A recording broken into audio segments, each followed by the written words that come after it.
In this video, I want to show you how to load the paper in your HP DeskJet 2827e printer. So let's get started. The paper input of this printer is located on the back. So if we take a closer look over here, you're going to stick your finger on the back of the printer and you're going to pull up this panel. Then you're going to let it sit on its back. You can flip this translucent piece of plastic over here, okay, like this. And you're going to notice there is a blue guide right over here. You need to push this guide all the way to the extremity, you see, right over here.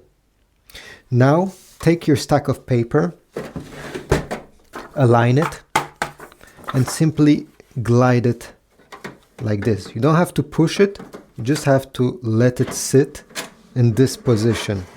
If it's the first time you do this and you're setting up this printer, automatically a page will get printed. Extend the paper output by swinging this piece, and the printer will print an alignment page. This is very important. It will ensure you better print quality. If it's not the first time you're setting up this printer, obviously this will not get printed. And by the way, I'll put links in the description if you want to get some paper from Amazon that will be compatible with this printer. The alignment page came out. It should look like this. And all you have to do now is to open the scanner, place this page facing down with this top part, the one with the HP logo, towards the right side. And now all you have to do is, you see this corner has a sort of logo with a corner.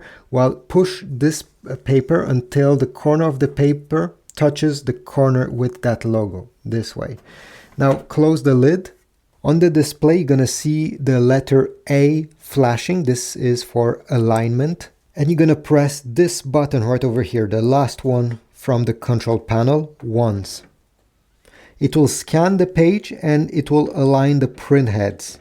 You don't have to do anything at this point. Just wait until this is done and you'll be able to remove the page that got printed. Thanks for watching. If you found this video helpful, leave a like, subscribe, and comment down below.